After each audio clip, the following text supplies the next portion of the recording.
with the rework coming in HGC, I was wondering if she would show up at all. She shows up in game 1. Oh, yeah. Has a lackluster performance. I thought that might be the end. Next game, Team Liquid makes Tyrande look like a beast. We are going in the right hand. She's going to be here a lot. We're going to see her a lot. Like, Tyrande has definitely come back into the meta, and she's going to be here to stay.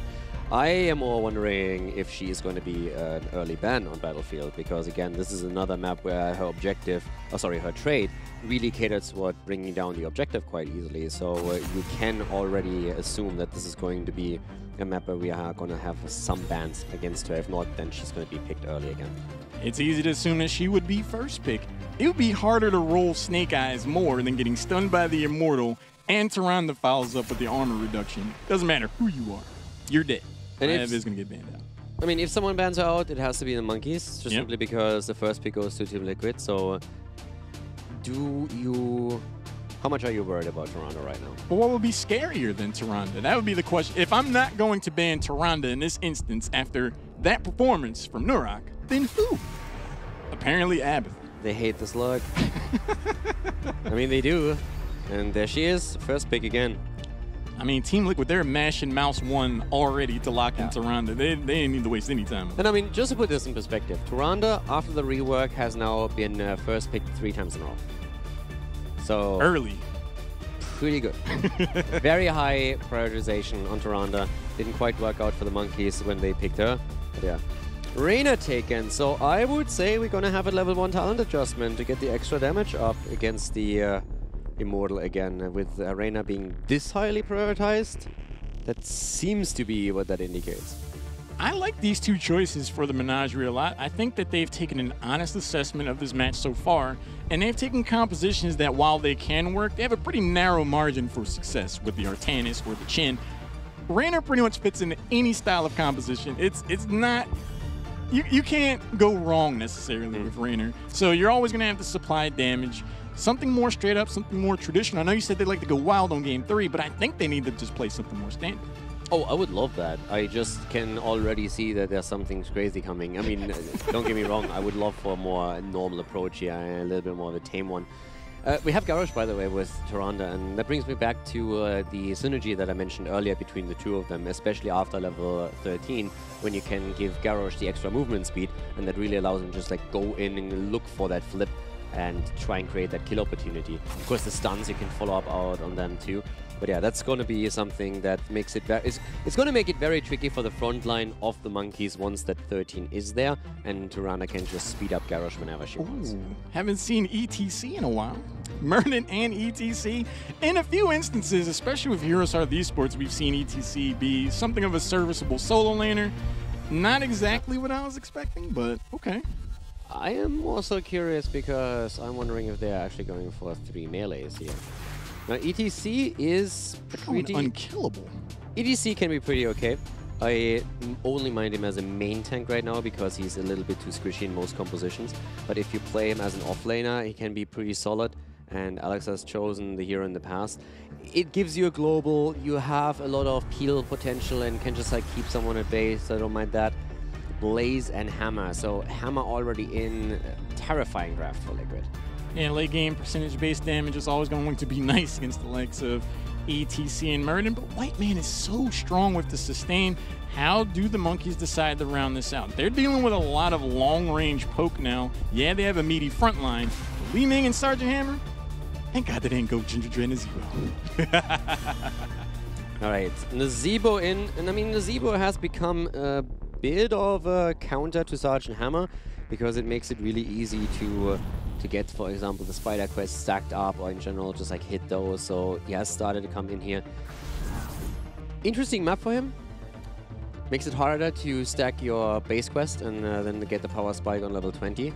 It's also a map that is oftentimes decided before, or at least like leaning heavily in the favor of a team before level 20 is hit. Could see maybe a bit of a build adjustment because of that.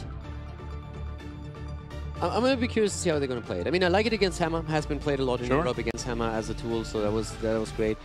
But again, it's a map where you usually don't get too much soak, and therefore you can't really stack your base quest that easily. So I want to see what exactly, how much value they're going to get out of that choice. They have to be thinking entirely just to counter the hammer, because it would be exceedingly ambitious to think you're completing this quest against Liquid on a 2-lane battleground with Nazeebo. My question is, will the damage of the monkeys be enough to warrant Murden and ETC's lockdown? I could have seen Gul'dan.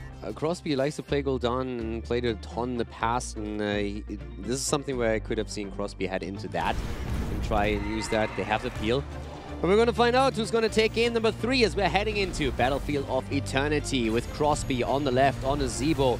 Make playing here for the Monkeys. On Reyna, we have, of course, on the side lane, Alex with ETC this time, Rema Baller on Murden, and Splenda on Whitemane. Over on the right side, looking to close this series out, it's Team Liquid. Nurak back again on Tyrande. Hasuaz is playing Sergeant Hammer. Sport Billy is looking to throw on Garrosh. Arcaner's playing Li Ming, and Eternal be looking to cook people with Blaze. Nothing too crazy in terms of talents. One thing to point out is that we have an adjustment on level 1 for Murden. Makes sense against Hammer and against Tyrande that you're thinking about the auto attack, so block is taken by Rema Baller on Murden. Have seen also, of course, a lot of players go into third wind here on Murden just simply because you have these stalemates in the middle of the map quite often where you are going to take that poke damage from a hero like Li Ming and you're trying to move out, heal back up and move back in. And that normally works well for you. What doesn't really work well for the Monkeys right now, and for Mark in particular, is all the poke damage that is hitting him. I've just been enjoying a sensible chuckle this entire time. Like, Mark is such a trooper. He's just standing out here taking these missiles to the face. How long is he going to do it? Doesn't last too long. Arcaner, with impunity, goes through the side wall and does a ton of damage to that tower. It looked a little bit like whack-a-mole. Every single time Jimmy showed his face, whack.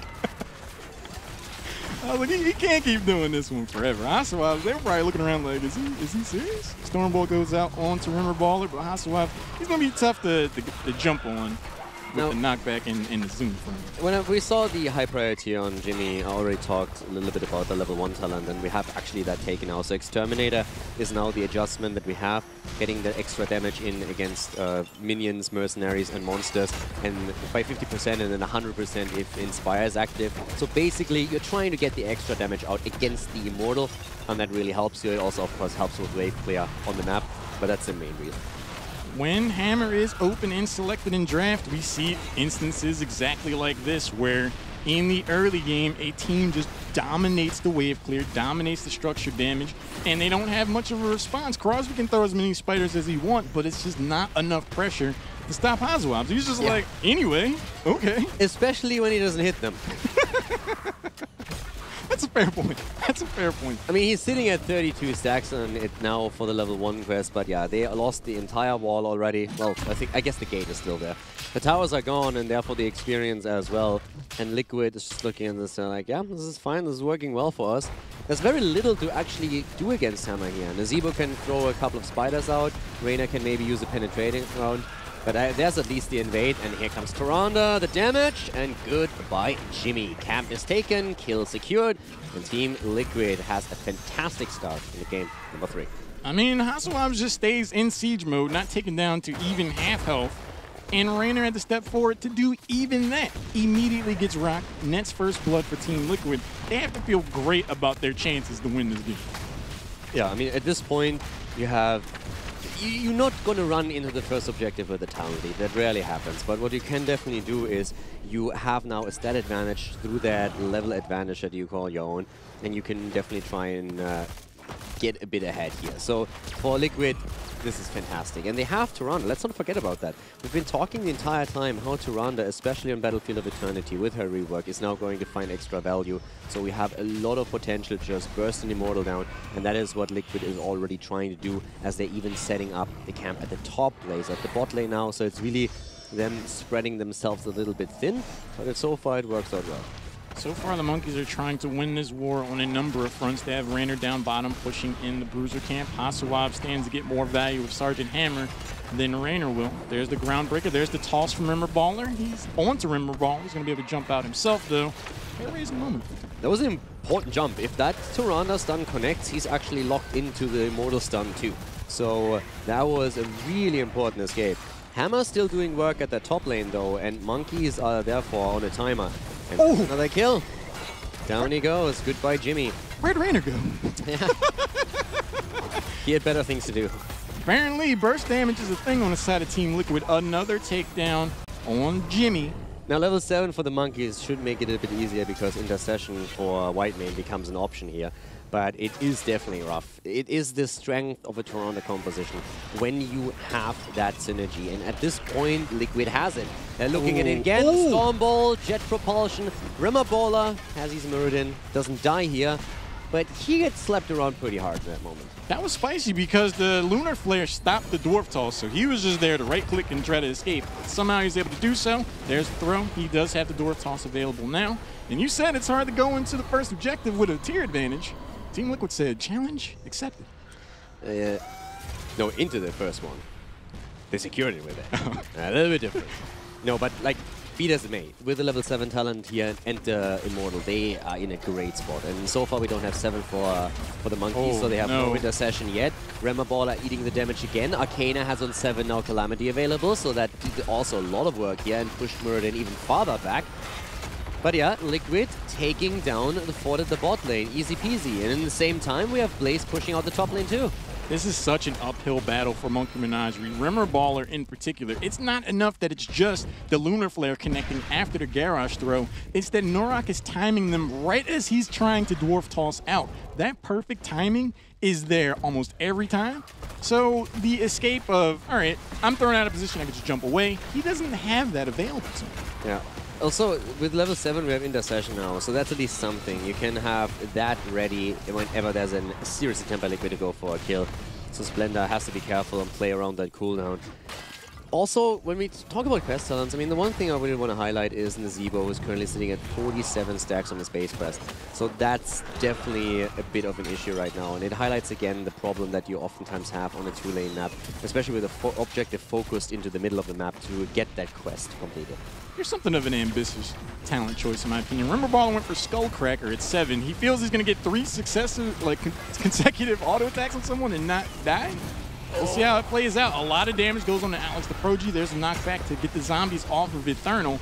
Arcaner just hanging out on the flank, throwing orbs at his discretion. Rimmer Baller has taken Skullcracker at level 1 too. Like, he really likes that talent on Muradin. Like, it's one of his preferred ones. I mean, he can definitely provide you with a lot of utility more so, but on a damage front, he's definitely not quite able to keep up with other Muradin players, and that is one of the reasons why that is. So yeah, but Skullcracker is one of his go-to talents when he plays the hero. I mean, I thought he had the Rainer skin where his head's on fire anytime he gets thrown out of position. I just don't see him able to stand up and get value out of that talent. We'll see, though. Tries to stick his pinky toe onto the siege camp, has to back away. A nice 2-person stun from Norak.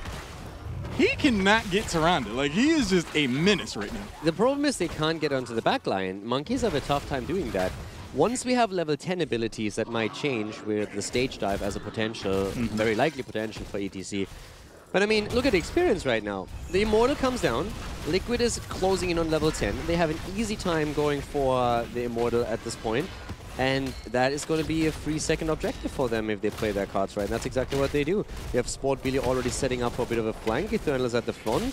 They are trying to get that. There's a 10. They can use Taunt now. Ooh, there's the jet propulsion. And yeah, didn't even have to use Taunt. Didn't use a single heroic ability there. Just moved in. Blew Rainer up. Even Intercession was used on the side of Sport Billy. Not even, sorry, on Splendor's side. Not even that helped them. So that's a massive Immortal. Talent advantage, and yeah.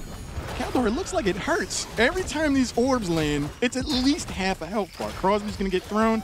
He knows what's happening. That's going to be the 4th takedown for a Team Liquid that is in full control of this game right now. Yeah, didn't even move there. Also, really?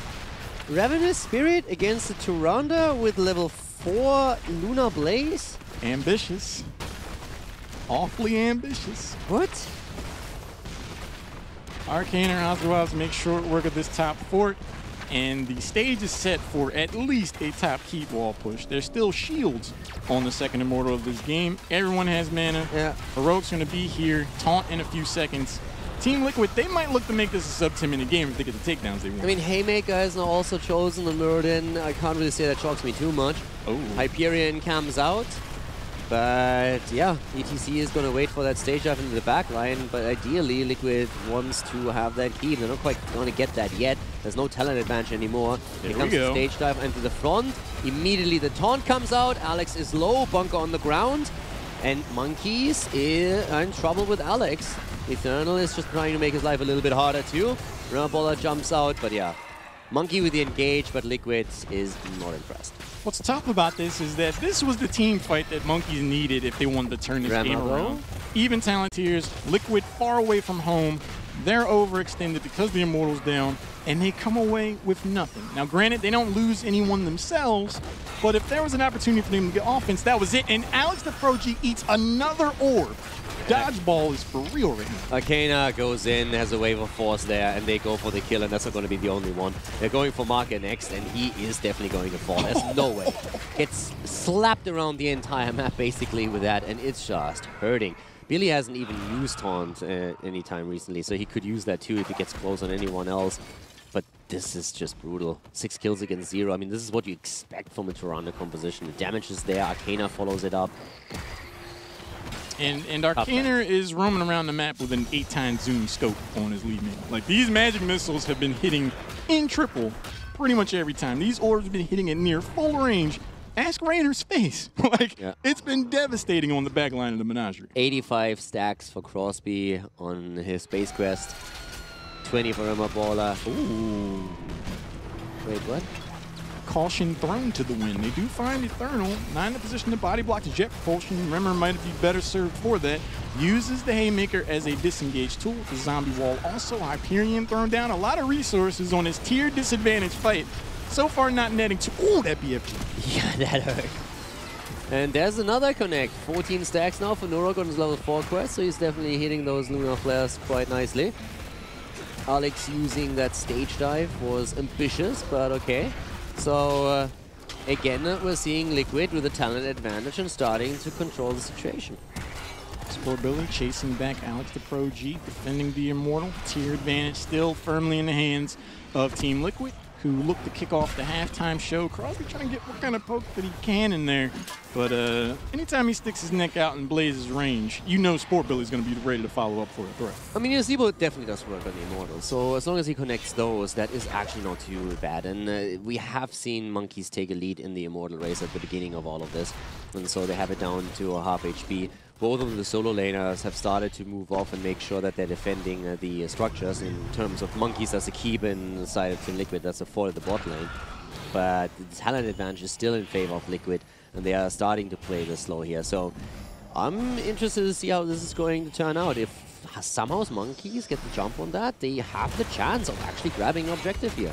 There's an Unstoppable getting used. Also on the Zebo is going to be able to get around after the jet propulsion. Taunt. A lot of damage goes in after the taunt. Rimmerballer can't get the dwarf toss. He's looking for the follow-up damage. And then the stage dive comes in. Hits the trampoline just to help Rimmerballer get out of there. More often than not, Caldor, we see the Menagerie using abilities to escape rather than be on offense. Yeah, but a lot of heroics were also used from Liquid there that didn't really work out for them to get that kill. But they're poking away at that Immortal now, and that thing is losing hit points fast. Bunker is also still around for Blaze. It's another big tool for them. Attempts by the Menagerie to somehow control the space here, but it's difficult against what Liquid has. There's a lot of poke damage to deal with. It's hard to find a way in, especially once you use stage dive and you don't have that immediate all-access pass to the back line, and you see ETC in a more head-on direction. It's that much more simple for Sergeant Hammer to post up, get prime positioning. Caldor, I'm calling it now. The garage throw into the Tyrande stun, the alley-oop. Well, there we have already, again, Unstoppable use, but the jet propulsion comes through, and that's Muradin down. With them just getting 13, it was a chance for them to come back, and Harsh Discipline definitely allows them a lot with it, but they can't make good use of it. Muradin goes down, Reyna follows, and that is another objective in favor of Team Liquid. 8 kills against 0. Monkeys just not finding any opening here. Arcana's just going around the map with an eraser. Like, he's just... anyone he finds with a blue health bar, they're not sticking around for too long. That's going to be another Immortal. Jet propulsion just misses. Splendor in a tough spot, to say the very least. Throws down the road to try to save themselves. but yeah, he's not getting out of it. That's a staggered death right there, and the Immortal is already pushing with 2 heroes, so that should very much be keep. If they come in with the rest of the team, that should be key. With the support gone, it also means that you don't have your intercession on level 7, so the cleanse isn't there. Can't supply any unstoppable, so a huge problem. Well, the Heroic was also used too, so there's going to be a 20-second gap when White Mane is back, but the armor isn't going to be there, so this might be keep. And with Raider getting taken down, this could very well be game. Yeah, there's the taunt immediately after stage dive. Oops! Yeah, it's like if you stage dive, you just telegraph where you're going to be in a second. And so we saw Garrosh immediately say, like, dude, that's fine. And they're taking on Murden. And that is not only going to be keep, that is going to be game if they play it right. 3 levels ahead, and extra talent, and Sergeant Hammer in the composition. Good luck dealing with that spot. Arcane are putting so much damage onto Crosby. The shield is down. The core falling to 70% and rapidly going down. Team Liquid show up strong in week number 9, taking the series over Monkey Menagerie. Yeah, pretty much what you would have expected here. Team Liquid with a dominant performance against the Monkeys. Tyrande making a huge comeback after the rework. First pick 3 times. And we have Team Liquid taking the Monkeys down with a 3-0. This is what a lot of people expected going into the series. This is exactly what we got.